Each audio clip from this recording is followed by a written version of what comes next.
Alrighty then. Bound for not Bound for Glory. Turning Point 2012 TNA. Just finished, and I can give my words on it.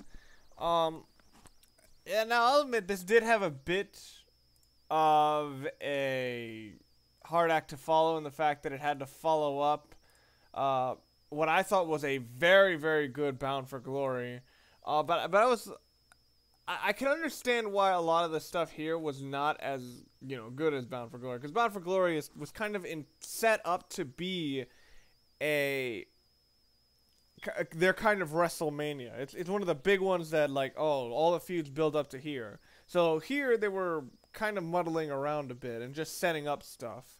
So the result is this was not a great showing, but I still thought it was at least good. And you're going to see why in a second.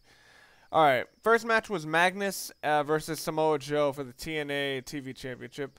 This match, I don't know, this match didn't feel like it was as good as their match at Bound for Glory. And honestly, the extra stipulation of a no disqualification, that really didn't come into play all that much. I think they really should have done something a lot more hard-hitting and a lot faster.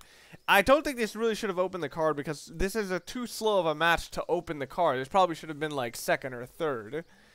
But as a match, it was I thought it was all right and it had some good moments, but I didn't think it was anything special. Samoa Joe retains against Magnus. Yeah, nothing much to say there. I don't think this feud could continue any longer because there's not really much else you can go between these two. Next match was ODB and the returning Eric Young versus Tara and Jessie for the Knockouts Championship. This was a funny match. I'll admit that. It wasn't like spectacularly entertaining, but it had a lot of little moments where you just kind of laugh.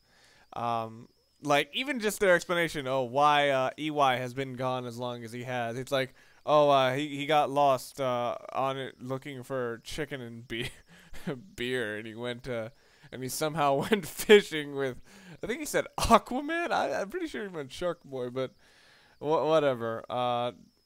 ODB and Eric Young retained their title at the end of it.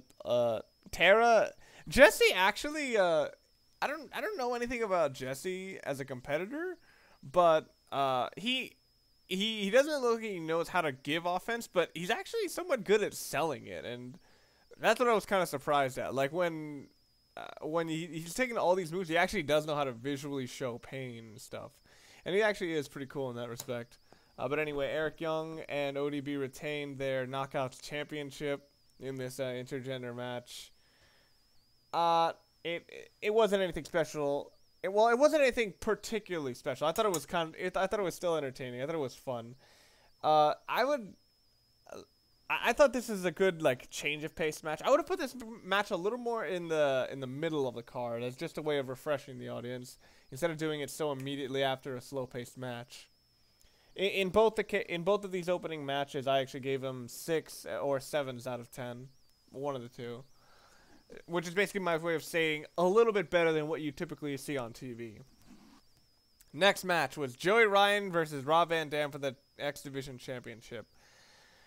Again, this kind of felt like something you'd see on TV, and of course Rob Van Dam does no jobs for noobs, so of course Rob Van Dam retains his championship over Joey Ryan. But I did like that Joey Ryan was allowed to put in a lot of offense into Rob Van Dam, and they actually did show a lot of facets to Joey Ryan that aren't always on display. But as a match, I thought it was, again, something you'd see on TV. I gave it the usual rating for that, 6 out of 10. Next match was Joseph Park versus Doc. A lot of Joseph Park's hulking up moments, I think they've gone... I think it's kind of overstayed its welcome. Like, you see it a bit too much. Or you see it too much to the point where it no longer seems believable that he would be as cowardice as he normally is. So I think a lot of the impact of the Joseph Park character has been slowly being diminished. And I'll admit, Doc is a bigger guy than you'd think, but he's not like a great ring general or whatever. So this match, this feels like a change of pace match, much like ODB and Eric Young is. So I think they really should have spread these out. I mean, later on they have 3 very serious business matches, and I would have figured that you might want to, like, you know, change it up there or whatever. But yeah, this was kind of a TV sort of thing, so I gave it a 6 out of 10. Next match was Chavo Guerrero and Hernandez versus Christopher Daniels and Kazarian for the tag team championships. I thought this was a good tag team match, you know. Kazarian and Christopher Daniels are really entertaining. Like, not even in their ring work as much as a tag team, but I mean just their promo stuff and just the stuff they do for no reason. Like, at one point they mimicked Gundam style out of nowhere, like, for absolutely no reason, and just I thought it was funny as hell. Supermax got some really great offense, and I am liking that Christopher Daniels and Kazarian are the guys who seem to be willing to put over talent that is kind of refreshing to the audience at this point. You know, Chavo and Hernandez retain, you know, in what I thought was a good tag team match for the tag team championships. Next up, my match of the night. This is actually, I love the stipulation for this. This is so fascinating in how they thought of this. It was a #1 contendership match where the winner gets the #1 contendership for the TNA Heavyweight Championship at the next pay-per-view, and whoever he beat, that guy can no longer challenge for the title for the next until Bound for Glory of next year. So that's pretty good. The competitors in this match were Cowboy James Storm, AJ Styles, and Bobby Roode. I thought this was a pretty cool match. I'll admit it was kind of sloppy and, you know, spot fest-ish a little bit. But the very spotty moments that it had actually really worked because of the history between a lot of these guys. And again, these guys really do know how to work well with each other. I don't think this was as good as obviously it's going to be very hard to top James Storm and Bobby Roode's match at Bound for Glory. But I thought this was kind of a cool match, you know. The end result was Bobby Roode got hit with a backbreaker by James Storm. James Storm hit AJ Styles with a last call super kick, and he pinned AJ Styles to become the #1 contender for the next pay-per-view. So now AJ Styles is not in the title picture for until Bound for Glory of next year. Now, here's the thing about that. They're kind of setting up that AJ is going to have to, you know, make some kind of triumphant comeback. This is why I'm picking him for the next Bound for Glory series. I'm saying he's going to win that, you know, as a way of saying, all right, it's Bound for Glory. You're going to get your chance after that whole year. But I think Brian Alvarez on Twitter basically said it in the best way. They're going to do a storyline where he's basically on a slippery slope on a career, and it's supposed to be the fans supposed to be waiting for him to, you know, rise back up and get back his momentum. But as for this match, I thought it was really good. You know, Cowboy James Storm, I'd say, was the star of this. And I think Bobby Roode needs to get a new look or something. AJ Styles, for some reason, just didn't look quite as good as he usually does. I gave this match an 8 out of 10.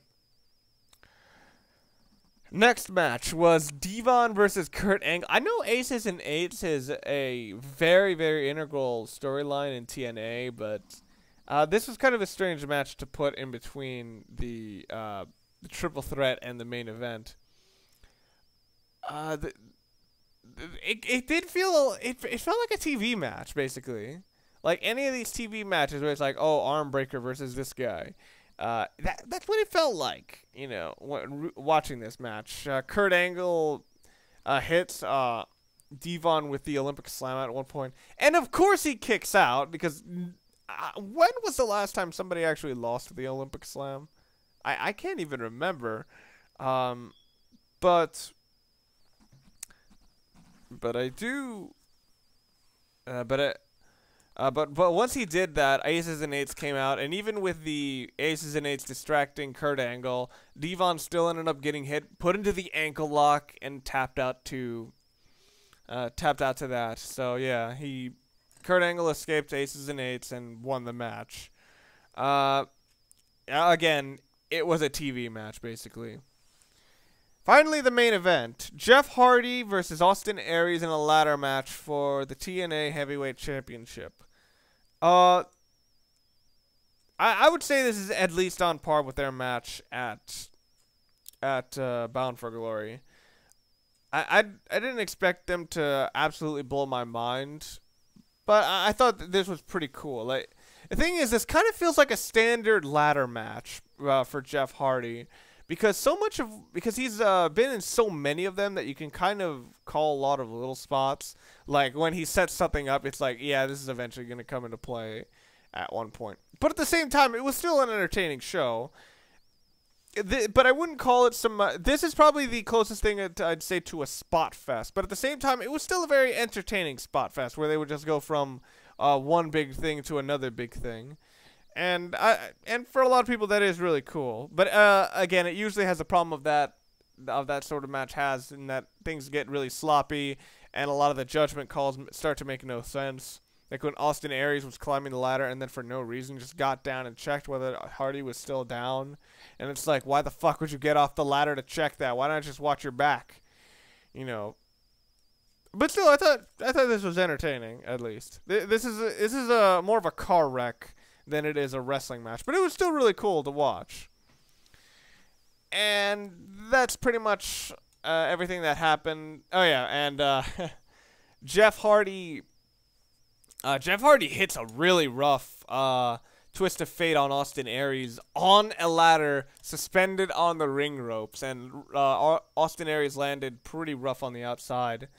Climbed the ladder and got the championships and won the match. So what did I think of the pay-per-view? Well, as I've stated a couple of times already, this was mostly filled with stuff that you'd kind of expect on TV.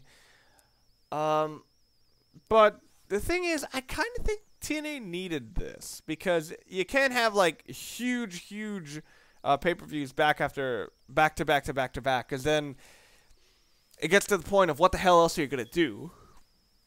It's the problem that that ECW had, and it kind of feels like TNA is gonna have to, you know, learn to cool their jets to be able to ride their momentum and try to, you know, set people up for the bigger pay-per-views. So as something that was intended to like set new things up, I don't think they set up enough new things, but I can understand why things weren't quite as good as I expected them to be. So as a pay-per-view, I would rank this as a maybe, I'd say 6 out of 10. There's only 2 matches out of this that I would say are really worth talking about.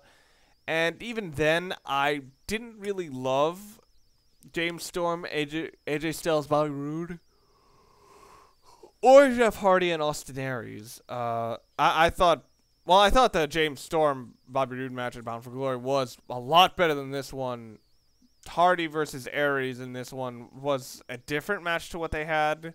But I didn't feel it was superior to what they had at Bound for Glory. So overall on this card, I'd probably give it 6 out of 10. Okay show.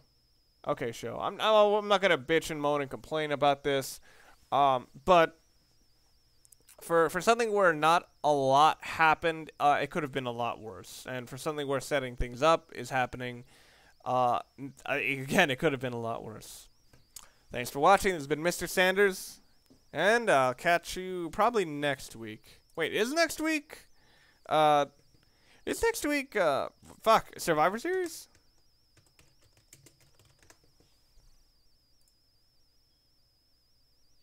Yes, it is. See you guys there. Only 3 matches announced so far. That is bullshit. You know what? I'm gonna give TNA credit for this. At least what I like about TNA, when they announce all of their fucking matches before the damn pay-per-view instead of WWE, which has like 4 announced matches and then just some bullshit matches added in at the last second that, you know, could have easily been on TV. But anyway, catch you guys later.